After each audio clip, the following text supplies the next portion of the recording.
Kita harus kembali ke tahun 1993, saat Jensen Huang dan kawan-kawannya nongkrong di Denny's. Mereka bukan mau bikin revolusi dunia, mereka cuma ingin gambar di layar komputer kita tidak terlihat seperti tumpukan kotak sabun.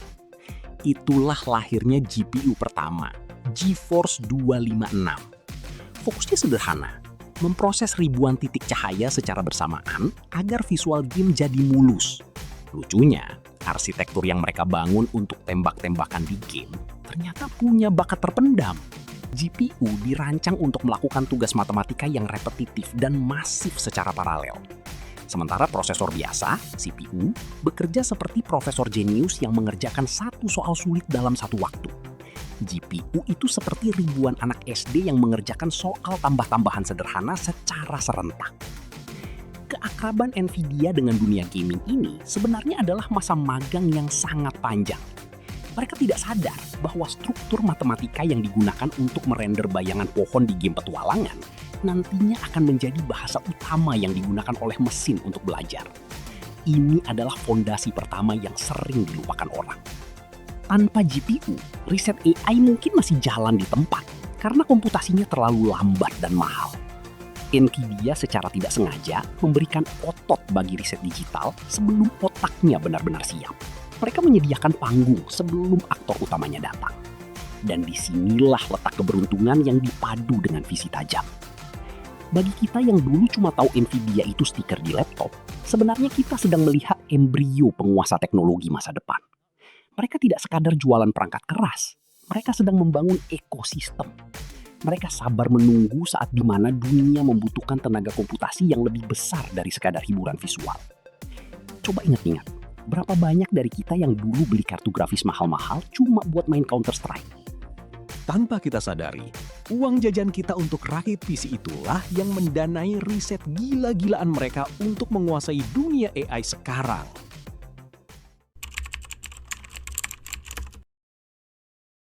Tahun 2006 adalah momen krusial yang hampir membuat Nvidia bangkrut, tapi malah jadi kunci kemenangan mereka. Mereka merilis CUDA. Ini bukan jenis kopi baru ya, tapi sebuah platform pemrograman yang memungkinkan peneliti menggunakan kekuatan GPU untuk tugas apapun, bukan cuma grafis. Ini adalah langkah yang sangat berani sekaligus sangat beresiko.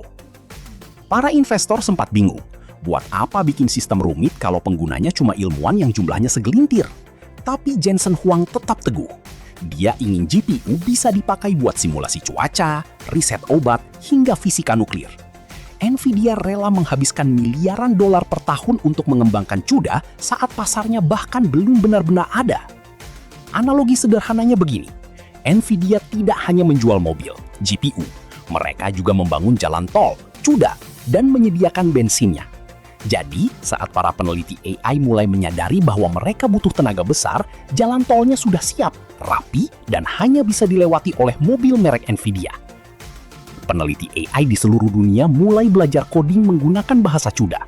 Akibatnya, saat mereka menciptakan algoritma AI yang canggih, algoritma itu hanya bisa berjalan maksimal di atas perangkat Nvidia. Mereka mengunci pasar bukan dengan paksaan, tapi dengan kenyamanan. Bayangkan jika Anda sudah terbiasa masak pakai kompor merek tertentu, karena semua resep di dunia ditulis khusus untuk kompor itu. Mau pindah merek? Tentu malas kan? Itulah posisi Nvidia sekarang. Mereka adalah standar industri. Semua laboratorium AI besar di dunia pasti punya rak-rak berisi ribuan chip Nvidia yang berderu panas. Jadi, kalau ada yang tanya kenapa Nvidia susah dikalahkan, jawabannya bukan cuma karena chip mereka kencang. Jawabannya adalah karena mereka sudah mencuri start 15 tahun lebih dulu dengan membangun ekosistem perangkat lunak yang tidak dimiliki pesaingnya. Mereka membangun benteng saat orang lain masih sibuk cari batu batanya.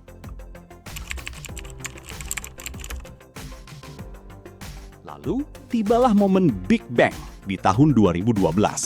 Sebuah algoritma bernama AlexNet memenangkan kompetisi pengenalan gambar dengan selisih yang sangat jauh. Rahasianya, dia dilatih menggunakan 2 buah kartu grafis Nvidia kelas menengah. Tiba-tiba, seluruh dunia sadar bahwa masa depan kecerdasan buatan ada di tangan kartu game ini. Peristiwa ini mengubah segalanya. Nvidia, yang tadinya dianggap perusahaan komponen komputer, tiba-tiba menjadi pusat perhatian para raksasa Silicon Valley. Google, Microsoft, dan Meta mulai mengantre di depan pintu kantor Nvidia. Mereka butuh ribuan, bahkan jutaan chip untuk melatih model bahasa besar yang sekarang kita kenal seperti ChatGPT. Secara analitis, Nvidia sangat lincah beradaptasi. Mereka tidak lagi hanya bicara soal resolusi 4K atau frame rate. Mereka mulai merancang chip khusus bernama Tensor Core yang memang didesain khusus untuk urusan AI. Mereka bertransformasi dari perusahaan perangkat keras menjadi perusahaan platform komputasi AI yang lengkap dari hulu ke hilir. Yang menarik, Nvidia juga sangat pintar membaca data. Mereka tahu bahwa data adalah bahan bakar baru. Maka mereka mengakuisisi perusahaan seperti Mellanox untuk memastikan perpindahan data antar chip di dalam pusat data bisa secepat kilat. Mereka tidak mau ada hambatan sekecil apapun dalam proses berpikir sang mesin AI. Kita sekarang hidup di era di mana valuasi Nvidia sempat menembus angka yang bikin geleng-geleng kepala, bahkan melampaui perusahaan minyak raksasa. Mengapa? Karena di era digital ini, siapa yang menguasai infrastruktur untuk memproses data, dialah yang mengendalikan aliran informasi dan inovasi global. Sangat masuk akal kan? Jadi, setiap kali Anda merasa takjub dengan jawaban dari AI atau kagum dengan gambar buatan mesin, ingatlah, ada ribuan chip Nvidia yang bekerja keras di belakang layar. Mereka adalah buruh kasar sekaligus arsitek di balik megahnya gedung kecerdasan buatan yang kita nikmati hari ini.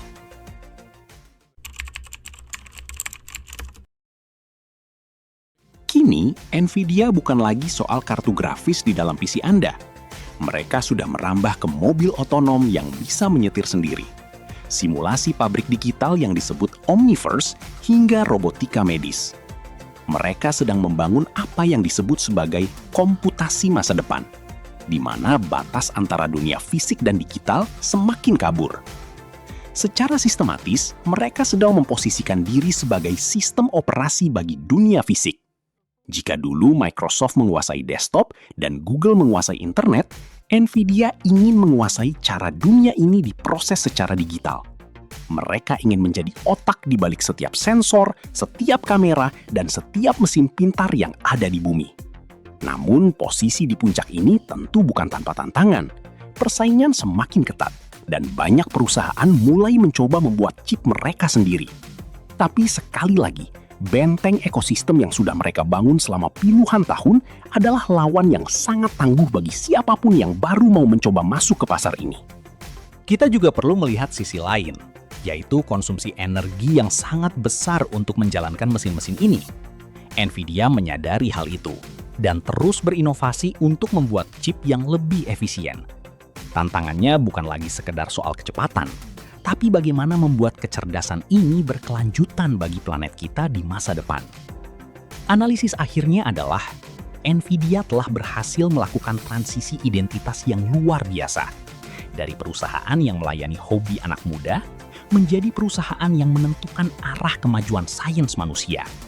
Ini adalah contoh klasik tentang bagaimana visi jangka panjang dan keberanian bertaruh pada teknologi bisa mengubah nasib sebuah korporasi. Jadi, saat kita bicara tentang masa depan AI, kita sebenarnya sedang bicara tentang peta jalan yang sedang digambar oleh Nvidia. Mereka bukan lagi pemain di dalam industri. Mereka adalah lapangan industrinya itu sendiri. Sebuah perjalanan yang dimulai dari obrolan santai di restoran, berakhir menjadi tulang punggung peradaban digital modern.